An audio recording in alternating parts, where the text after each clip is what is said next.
출애굽기 29장 37절에서 46절까지입니다. 제사장의 옷에 대해서 말씀을 드렸는데요. 이 옷은 제사장의 일을 하는 예복입니다. 제사장은 생명을 다루는 사람들입니다. 영적 생명을 다루는 사람들. 의사가 수술을 집도할 때 손도 깨끗이 씻고 머리에도 머리카락 하나 새어나오지 않도록 모자를 쓰고 그리고 철저하게 관리하고 수술을 합니다. 이 제사장도 마찬가지입니다. 자기 생명도 중요하고 그리고 제사장은 자기를 위해 존재하는 자가 아니라 하나님 앞에 예배드리러 나오는 사람들을 그 영혼을 섬기는 사람들이기 때문에 그 예복이 대단히 중요합니다. 예수님 당시에 이 제사장들은 자리세를 받았어요. 장사꾼들을 그 성전 마당에까지 끌고 들어가지고 장사를 시키고 이익의 얼마를 나눠 먹었습니다. 결국은 그 성전은 돌 위에 돌 하나 남기지 아니하고 다 허물어졌습니다. 아무리 건물이 그럴듯하고 보기에 좋아도 제사장이 제사장의 사명을 다하지 못하면 그 건물은 강도의 소굴이 되는 거예요. 우리 예수님이 그렇게 말씀하지 않았습니까? 그러니까 이 제사장의 사명은 그만큼 중요합니다. 자신을 위해서도 중요하고 또 성전에 예배를 드리러 오는 제물을 가지고 예배를 드리러 오는 사람들에게도 이 제사장의 역할은 매우 중요한 것입니다. 오늘 이제 계속해서 이 제사장의 우임식, 임명식이 일주일 동안 계속되는 동안에 지금 뭘 하고 있는가? 지금 이걸 지금 기록하고 있는데요. 근데 준비한 수소 한 마리, 순양 두 마리 중에서 수소는 제사장의 속죄제물로 드립니다. 그리고 한 마리를 또 제사장의 헌신을 다짐하는 번제제물로 하나님 앞에 드립니다. 그리고 나머지 순양 한 마리는 아론과 그 아들들이 그 제물에다가 안수를 하고 그 제물을 잡습니다. 그리고 그 피 일부분을 그 아들들의 깃불이 깃볼에다가 그 피를 바르고 또 엄지손에 바릅니다. 그리고 엄지 발에 바릅니다. 그리고 나머지는 제단 뿔 사면에다가 그 피를 바릅니다. 순양의 머리에 이 안수를 하는 것은 그 순양은 바로 임직을 받는 그 제사장을 의미해요. 그리고 죽어요. 제물이 되어집니다. 그러니까 너는 이제부터 죽은 자로 살아라. 그런 뜻입니다. 산 자가 아니다. 마태복음 16장에 보면 예수님이 그 제자들에게 하신 말씀이 있죠. 베드로가 잔뜩 그 세상의 그 명예에 목이 말라가지고 자기가 예수님을 다 지켜주는 것처럼 막 앞을 가로막고 막 뒤를 단속하고 이러면서 주님 절대로 죽을 수가 없습니다. 내가 지켜드릴 겁니다. 그러니까 주님이 뭐라고 그래요? 야 사탄아 내 뒤로 물러가라. 왜 그렇게 설쳐대냐? 제자는 그렇게 되는 게 아니다. 그러면서 하신 말씀이 뭐냐면 네가 내 제자가 되려고 하면 십자가를 지고 나를 따르라. 십자가는 뭘 의미해요? 십자가는 바로 죽음을 의미하는 것입니다. 네가 나를 따르려면 죽은 자로 나를 따르라. 왜 살아서야 다니냐? 주님 보시기에 그렇게 보인 거예요. 갈라디아서 2장 20절에도 사도 바울이 예수를 믿는다는 게 뭐냐? 예수를 믿는다라고 하는 것은 그리스도와 함께 내 자신이 못 박힌 것이다. 그러니까 죽은 거예요. 그리고 이제부터는 내가 산 것이 아니고 그 내가 누구예요? 옛날에 내가 산 것이 아니고 내 안에 계신 나와 함께 하시는 그 주님을 믿는 믿음으로 사는 것이다. 그게 예수 믿는다는 것이다. 우리는 예수 믿는 게 뭐냐? 또 주님의 제자가 된다는 게 뭐냐? 우리가 이것을 항상 기억을 하고 사셔야 돼요. 그리고 깃뿌리에 발랐습니다. 제사장은 잘 들어야 돼요. 하나님의 음성을 듣는데 이 깃뿌리에 피를 발라서 귀를 정결케 하는 거예요. 듣는 방법이 지저분하면 안 돼요. 깨끗하게 들어야 됩니다. 하나님의 말씀을 깨끗하게 들을 수 있도록 잘 노이즈가 없이 깨끗하게 들려오도록 또 백성들의 소리도 잘 귀담아 경청해야 됩니다. 백성들의 소리를 듣고 하나님 앞에 말씀을 드리고 또 하나님의 말씀을 듣고 백성들에게 전해주고 그래서 귀에 피를 발랐고 또 엄지손과 엄지발에 발랐습니다. 모든 일은 우리가 손끝으로 하는 일이잖아요. 어떤 일이든지 음식만 손맛이 아니고 모든 것이 다 손맛이에요. 글자 한자 쓰는 것도 그렇고. 이건 뭐냐면은 오늘 네가 하는 모든 일들에 대하여 정결해라. 하나님과 바른 관계 속에서 그 일을 해라. 또 엄지 발가락에 바른 것도 마찬가지예요. 우리는 어디를 가든지 같이 따라 붙는 게 이 발가락이 따라 붙어요. 그래서 이렇게 말할 수 있습니다. 그 발은 알고 있다. 그렇죠. 그가 어디 있었는지 뭘 했는지 그 발은 다 알고 있습니다. 그래서 그 발가락에 발라서 그 발이 비치는 모든 그의 이 흔적, 그것이 바로 거룩해야 된다. 그런데 우리가 신발을 끌고 다녔던 그 기록이 우리 인생에 오래도록 남는 거예요. 내가 어디 갔었다. 내가 누구를 만났다. 내가 무슨 일을 했다. 내 인생의 역사가 하나님 앞에 그것이 기록이 되는 것입니다. 그렇기 때문에 우리는 그 엄지발에 주님의 피를 바르며 정결케 하고 회개하고 정결케 하는 일을 계속 해야 되는 겁니다. 그리고 그 피를 제단 주변에 뿌렸습니다. 제단을 구별하는 거예요. 하나님의 제단은 세상의 것과 구별되는 곳입니다. 교회도 마찬가지입니다. 교회는 하나님의 말씀이 선포되는 곳입니다. 거룩한 하나님의 말씀이. 교회는 거룩한 하나님 사람들이 와서 하나님을 향하여 기도하는 곳입니다. 교회에서 이루어지는 모든 일들은 그 모든 것들이 다 하나님 앞에 드리는 제사와 같습니다.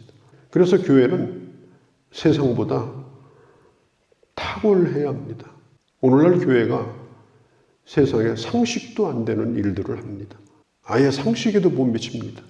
그래서 불신자들이 교회를 바라볼 때, 목회자를 바라보고 교인들을 바라볼 때 영 이건 아니다. 맛이 같다. 그런 생각을 하게 되는 거예요. 제단에 제단불에 주님의 피를 발랐다고 하는 것은 그것이 바로 거룩한 것이다. 온전한 예배, 온전한 헌신, 그리고 세상에 향기가 되고 빛이 되고 소금이 되는 하나님의 사람들로 존재하는 바로 그런 교회. 교회는 주님의 피를 뿌리는 곳이다. 그리고 또 한 가지는 이게 몸에다가 보석을 달고 주렁주렁 달죠. 천 하나도 얼마나 귀한 것으로 하고 옷 한 벌값이 수억 원이 될 정도로 귀한 거예요. 거기다 뭐 묻히고 다니는 거 참 보기 흉하지 않겠습니까? 수억 원 나가는 명품입니다. 제사장의 옷은. 그런데 놀라운 것은요. 오늘 성경에 보면 제사장의 옷에 피를 뿌리라. 예를 들어서 제사장이 이거 옷 몇억 원짜리야. 이거 보석 뭔지 알아? 근처도 오지 마라. 가까이도 오지 마라. 피 튀긴다. 조심해라. 그 옷 입고서요. 그러고 다니면요. 제사장들이 매일마다 재물을 잡고 매일마다 피를 뿌리고 손에 피가 마를 날이 없는 게 제사장 일인데 피 한 방울 안 묻히려고 그러고 옷 자랑하고 이러고 다니면 제사장 일 못합니다. 또 이게 피가 지워집니까? 옛날에 무슨 뭐 드라이니 클리닝을 하는 것도 아니고 이게 묻으면 안 지워져요. 그러니까 그 좋은 옷에 피가 얼룩져 있습니다. 이 말은 뭐냐면 이 제사장의 옷은 내가 얼마나 깨끗한가를 사람들과 비교하는 그런 옷이 아니다. 늘상 피를 묻히고 이제 앞으로 살 건데 그래서 주님이 그냥 피를 그렇게 발라준 거예요. 서부 영화 보면은 그 소 몰고 다니는 카우보이들 얼마나 멋있습니까? 인물도 잘 나고 옷도 그냥 그 청바지에 멋있잖아요. 그런데 이 카우보이는 정말 극한 직업입니다. 맨날 똥 치워야 되고요. 맨날 짐승 오물 붙여야 되고 털이 그냥 늘 묻어있고 냄새가 나고 영화는 영화일 뿐이고 카우보이의 현실은 그렇지 않아요. 사진 찍을 때나 깨끗하게 찍죠. 우리가 하나님의 이 일을 한다라고 하는 것은 땀과 눈물과 피가 얼룩져 있는 그런 사역을 하는 것이다. 깨끗한 옷을 입고 사뿐사뿐 다니는 게 결코 아니다. 그렇게 살 때에 그때 보람이 있는 거예요. 또 그렇게 살 때에 자유함이 있습니다. 얼마나 자유로워요.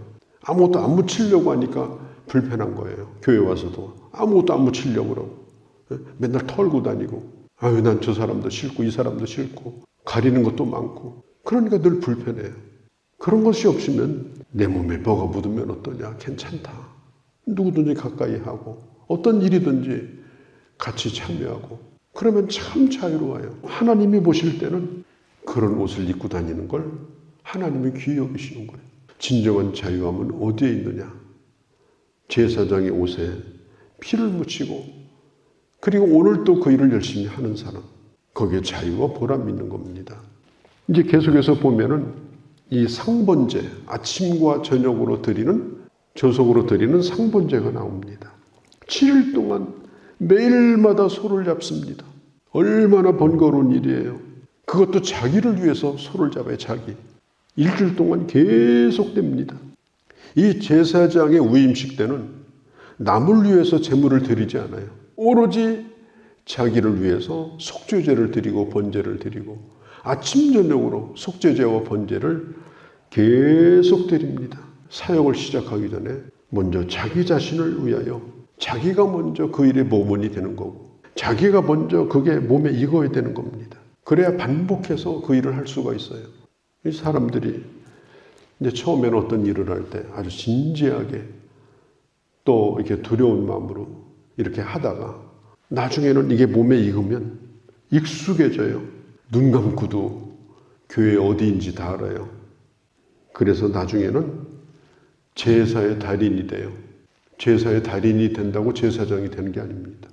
이 일을 익숙하게 뛰어나게 한다고 제사장이 되는 게 아니에요. 그 한 번 한 번을 정말 최선을 다해서 하나님 앞에 아침 저녁으로 해내는 것, 그게 바로 제사장의 일입니다. 목회자에게 있어서 예배 집례하는 것, 설교하는 것 대단히 중요하죠. 또 내 스스로가 오늘은 참 잘한 것 같다. 그럴 때 나름대로 보람도 느끼죠. 그러나 그게 얼마나 위험한지 몰라요. 예배 인도자이기 전에 나는 예배자다. 나 자신을 하나님 앞에 드리는 자다. 예배는 없어지고 일만 남아가지고 오늘 내가 이 일을 잘 해야 될 텐데 실수하지 말아야 될 텐데 정말 처음 하듯이 계속 하는 것, 이게 중요한 거예요. 그래야 하나님의 능력이 임해요. 그래서 반복해서 하나님과 교제하는 생활, 그 현장 속에서 하나님의 역사가 드러나는 것입니다. 늘 먹는 밥이라고 오늘은 그냥 씹지 않고도 삼키고 그렇지 않아요. 충분히 씹어서 삼키고 충분히 소화하는 것처럼 항상 듣는 말씀이지만 항상 드리는 예배지만 나 자신을 진정으로 드리는 그런 최선의 헌신, 이게 있을 때 이게 정확한 주기를 잘 지켜서 영적인 또 육적인 건강을 잘 유지하는 것, 이게 아주 중요합니다. 사람 몸을 보면 다 이게 숨도 주기적으로, 식사도 주기적으로, 심장박동도 주기적으로, 이게 다 주기적으로 이루어져요. 특별히 식사하는 것은 더 그렇습니다. 옛날에 돌아가셨다고 할 때는 뭐라고 그래요? 숟가락 놓았다 이렇게 말해요. 숟가락 놓으면 돌아가시는 거예요. 오늘 교회 드나드는 사람들 가운데 일찌감치 숟가락 놓고 사는 사람들이 많아요. 하나님의 말씀과 거리가 너무 멀어요. 뭐 어디 갔다 온 얘기, 뭐 좋은 거 먹은 얘기, 뭐 이런저런 건 풍성한데 하나님의 말씀을 어떻게 먹는 건지, 그 맛이 뭔지, 그 행복한 게 뭔지 그걸 모르고 살아요. 이게 얼마나 불행한 일입니까? 진정으로 행복한 게 뭐예요? 충분히 채우고 사는 거예요. 구약성경 가운데 아주 특이한 구절을 하나 봤는데 전도서 10장 17절에 보면요, 이런 말씀이 나와요. 취하지 아니하고 기력을 보하려고 정한 때에 먹는 나라가 복이 있도다. 취하지 아니하고 잠깐 뭔가 취해가지고 그런 자극적인 즐거움 가지고 사는 것이 아니고 몸을 보호하려고 정한 때에 음식을 먹는 나라여 복되도다. 전도서 10장 17절입니다. 그런데 로마서 10장 17절도요. 믿음은 들음에서 나며 이렇게 말하고 있어요. 누가 복된 자예요? 오늘 나 대단한 구경했어. 맛있는 거 먹었어. 이게 아니에요. 취하지 아니하고 몸을 보호하려고 내 몸을 건강하기 위하여 그것도 정한 때에 음식을 먹는 사람. 그런 나라가 건강하고 백성들에게 30대 밥을 줄 수 있는 나라가 특별히 영적인 것. 이것은 무엇보다도 중요하다라고 하는 것입니다. 그래서 제사장 위임식은 아침 저녁으로 번제와 속죄제를 드리는 일을 계속해서 반복했고 그리고 이제 위임식이 끝나도 그 일은 지속해서 이루어지게 된 것입니다. 신앙생활은 거창하고 무슨 화려한 프로그램, 예배가 아주 그냥 거의 엔터테인먼트 수준으로 각색되어 가지고 그럴듯하게 막 이루어지고 휘황찬란하고 그런 게 아닙니다. 오늘 43절에 내가 거기서 너를 만날 거다. 내가 거기서 거할 거다. 임시 거주지가 아니고 히브리어에 보면 주님이 항상 거기에 있겠다고 말씀하셨어요. 바로 그 현장에 제사장이 있는 거예요. 바로 오늘 우리의 삶도 그런 삶을 지금 살아가고 있는 것입니다. 제사장적 삶, 그걸 통해서 나도 살고 그리고 사람들도 살리는 그런 하나님의 귀한 사람들이 되어주시기를 바랍니다. 거룩하신 우리 아버지 하나님, 오늘 저희가 귀한 말씀을 나눴습니다. 일주일 동안 계속되는 이 일이 이제는 위임식이 끝나도 매일마다 그 자리에 서 있는 순간까지 이루어져야 함을 저희가 들었습니다. 아버지, 주님이 우리도 그렇게 세우셨사오니 건강한 영육간의 삶을 살고 그리고 하나님이 주신 사명을 넉넉히 감당하는 저희가 되게 하여 주옵소서. 우리 주 예수님의 이름으로 기도하옵나이다. 아멘.